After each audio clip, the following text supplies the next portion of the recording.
تو آپ کو اپنے وقت کی قدر کرنی چاہیے، اور اس وقت کو زیادہ سے زیادہ اساتذہ سے فائدہ اٹھانے میں، کتابوں کے ساتھ جڑے رہنے میں، اور سمجھ کر پڑھنے میں۔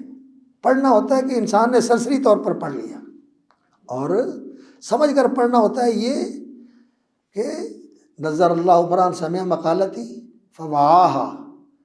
وَأَدَّاهَا كَمَا سَمِعَهَا، یا حافظها وَوَعَاهَا وَأَدَّاهَا كَمَا سَمِعَهَا، کہ انسان علم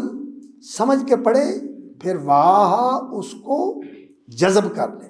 اپنے اندر محفوظ کر لے۔ وعی جو ہے، یہ وعاء جانتے ہیں نا، جس برتن میں چیز ڈالی جاتی ہے، وعاء وہی ہوتا ہے نا جس میں چیز ڈال کے محفوظ کی جاتی ہے۔ تو وعاء علم تو وہی ہے جو آپ کے اندر محفوظ ہے، جو کتاب میں لکھا ہوا ہے اس کا کیا فائدہ؟ تو حفظ کرنا جو ہے یہ بہت ضروری ہے،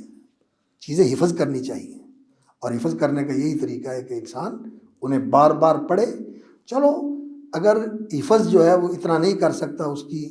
قوت حافظہ جو ہے وہ کمزور ہے، ذاکرہ اس کا اتنا قوی نہیں ہے کہ وہ جو پڑھے اسے یاد کر لے، تو کم از کم اس کا فہم تو پختہ کر لینا چاہیے۔